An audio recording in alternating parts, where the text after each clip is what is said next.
1992 मसीह भारत वर्षर प्रथम जननायक 33% महिला मानकु पंचायत राज व्यवस्था रे संरक्षण देइतिले। जेतेबेले भारत वर्षर कोनोसी सरकार से प्रांतीय सरकार हंतु से केंद्र सरकार हंतु महिला मानक बाबद रे जेतेबेले कोनोसी चर्चा आलोचना नथिला प्रथमे भारत वर्षर जुग पुरुष स्वर्गत विजु पट्टनायक 1992 मसीह त्रिस्तरीय पंचायत राज व्यवस्था रे महिला मानक पई आरक्षण व्यवस्था कले ओडिसा रे। तांकर लक्ष्य थिला ओडिसा ग्राम्य भित्तिभूमि की सुदृढ़ करबा पई शासन व्यवस्था रे जदि महिला मानक शामिल न करा जिवो ओडिसा रे विकास हेई परिबो नाही। केते दूरदृष्टि संपन्न चिंताधारा आज सारा भारत वर्ष एवं आमे आज अनुभव करुचे। तार परवर्ती समय रे 2020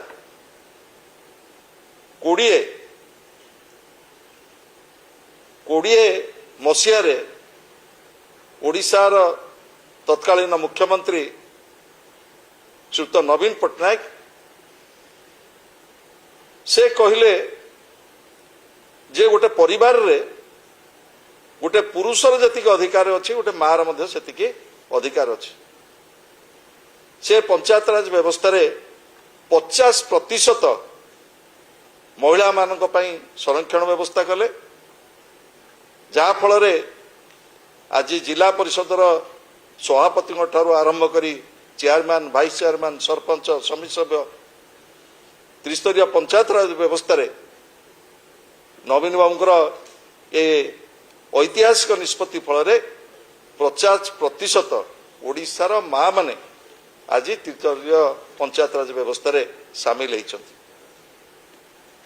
एवं परवर्ती समय रे नवीन बाबू विधानसभा रे गोटे बिल आनिले तांका नेतृत्व रे 2018 मसीह रे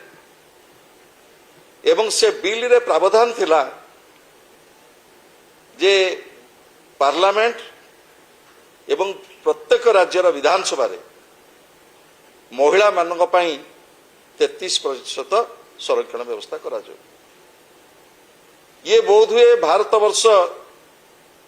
संघीय गणतंत्र रे एक ऐतिहासिक दिन थिला जो दिन नवीन बाबू का नेतृत्व रे ओडिशार नारी समाज पई ओडिशार माँ मानक पई एभली एक बिल ओडिशा विधानसभा रे